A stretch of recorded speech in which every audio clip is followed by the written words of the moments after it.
What's up guys, it's Cole Stricker with Mr. Readman Z-axis YouTube channel. I'm going to teach you how to use the ShopSabre router. So first what you want to do is you want to flip the switch and pull the E-stop. That's going to turn the router on. Cut the video. What you want to do is you're going to want to come to the computer and go to the ShopSabre software, and you're going to want to put your mouse over the home button and click home.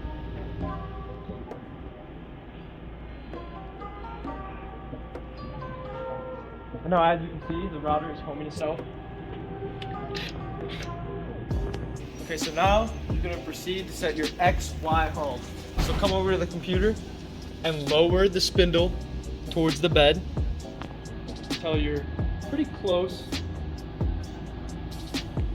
Now you're going to proceed to move the bit over where you want your XY home to be. And that looks about where I want it to be. So I'm going to come to the computer and I'm going to click on XY0.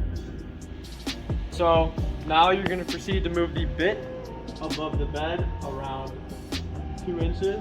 So when that number gets around 2, and then you're going to hit Z0. And now you're going to want to open your... Can you delete the last part? I don't remember what I was going to do. I can't delete it. You're going to want to go to your outline toolpath. And what we're going to do here is do a dry run to see if it clears all of our screws or if it interferes with anything else. You can ramp up the feed rate, it's going to move pretty fast. And how exactly do we ramp up the feed rate? You ramp up the feed rate by dragging this slider up. But don't do this when it's cutting. So now that we've verified that our spindle is not going to hit any screws or interfere with anything else, we want to move it over to a flat spot on the bed where we can zero the bit. So now that you've gotten your bit close to the spot where you want to zero, you want to come over to the laptop and have your friend over by the bit. So now that you have a piece of paper under the bit and your friend holding it, you want to proceed to move the bit down by 0.010 of an inch. Until it grabs the paper. Alright. So now paper is stuck, so let's go up another 10 down. And then once it's back in there, we're going to go down by 1,000 until it grabs. So paper is stuck now, so come back to the computer. So now that our bit is touching the bed where we want it, we want to come over to the laptop and hit Z0 to tell the computer that that's our 0. And then we want to go up by 1 inch.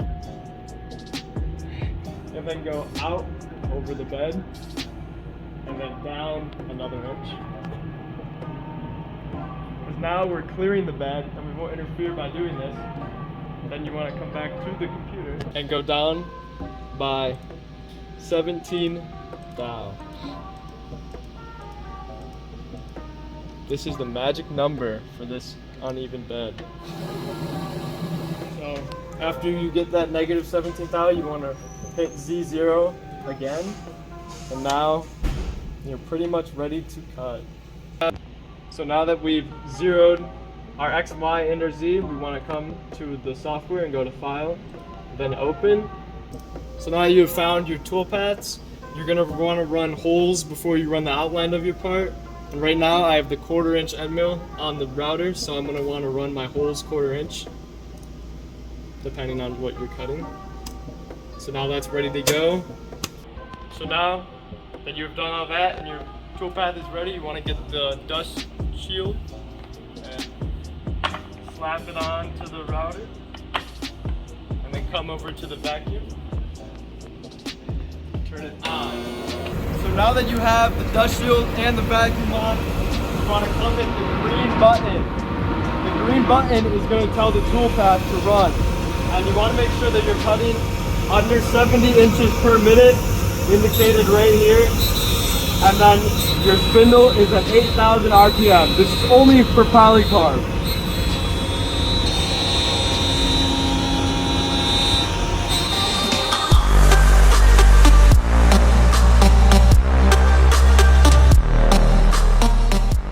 So now that your toolpath is done running, you can verify that it is through the bed, and you can take off the dust shield.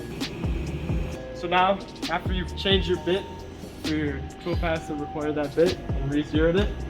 You're gonna wanna put the dash shield back on and start it back. So now that you've done those things, you come find your eighth inch Toolpath, and you can run that.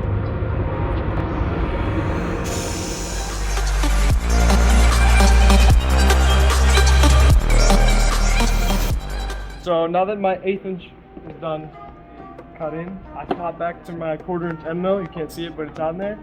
And now I'm gonna run the 1/4 inch outline. So don't forget to re-zero the bit after you swap it.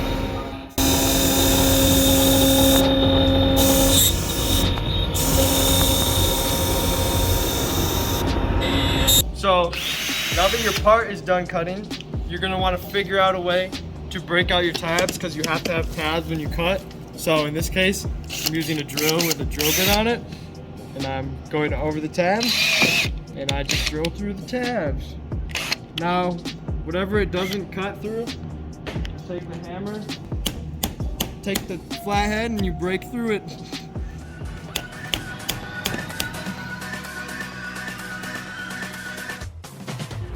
Alright guys, thanks for watching this Z-carve and router tutorial. Make sure you like, subscribe, and hit the bell to not miss another tutorial on the Vitamin YouTube channel.